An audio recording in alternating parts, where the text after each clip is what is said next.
разговаривал, я что приехала тут надо. Просто он говорит, мы по доверенности от Рустама живем. От Рустама. Да, по доверенности от Рустама.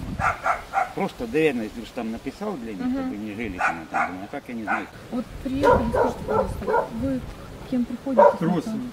Родственники, да? А вы сейчас за домом сидите или как? Ну, а кем, если не секрет?